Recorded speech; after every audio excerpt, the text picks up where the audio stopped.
Symbolic interactionists would look at the micro perspective instead.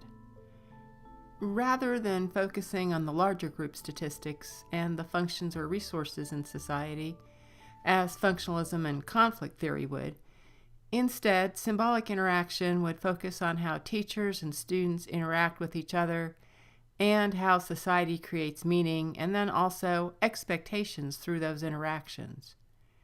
Ray Rist has done research into teachers and how they very quickly, and very likely incorrectly, assess students regarding their abilities. And the teacher's expectations very often create self-expectations in the students. Ray Rist did participant observation in an African American grade school with an African American faculty. He found that after only 8 days in the classroom, the kindergarten teacher felt that she knew the children's abilities well enough to assign them into 3 separate work tables. To Table 1, Mrs. Kaplow assigned those she considered to be the fast learners. They sat at the front of the room, closest to her. Those whom she saw as slow learners, she assigned to Table 3, located at the back of the classroom. She placed average students at Table 2, in between the other tables. Rist found that social class was the underlying basis for assigning the children to the different tables. Middle class students were separated out for Table 1, and children from poorer homes were assigned to Tables 2 and 3. The teacher paid the most attention to the children at Table 1 who were closest to her, less to Table 2, and the least to Table 3. It didn't take long for the children at Table 1 to perceive that they were treated better and come to see themselves as smarter. They became the leaders in class activities and even called children at the other tables dumb. Eventually, the children at Table 3 disengaged themselves from many classroom activities. This research not only uncovered class bias in the teacher, but also helps illustrate what's known as the self-fulfilling prophecy.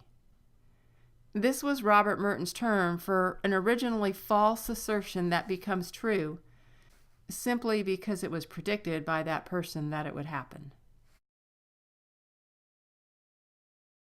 We also know that there's gender and racial bias in teachers' expectations and interactions with their students.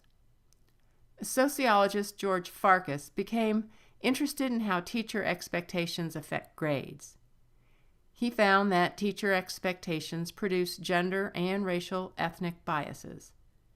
Regarding gender, he found that when boys and girls have the same test scores, girls on average are given higher course grades. On the racial ethnic level, he found that Asian Americans who have the same test scores as the other groups averaged higher grades.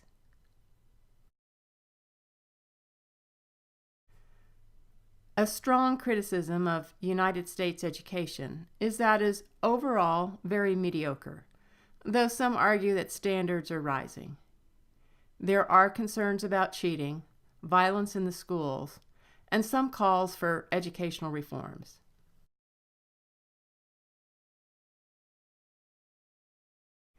If we were to consider the state of education and evaluate it according to SAT scores over the past 50 years, we would find that overall they have consistently fallen since 50 years ago.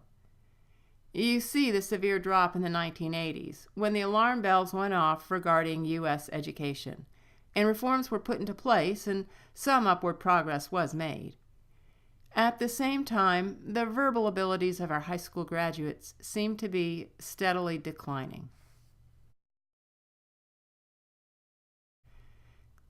Teachers have tried to implement higher standards, but there is also temptation to give students higher grades to establish that these standards are being met. The standards are watered down in order to establish that the students are doing good. The flip side is to have higher standards, which results in upset students and parents. The easier thing to do is to give higher grades, and this can also result in grade inflation, and then grade inflation then contributes to mediocrity. Grade inflation has risen so much that about 50% of college freshmen have A averages, when in 1980 only about 25% had an A average.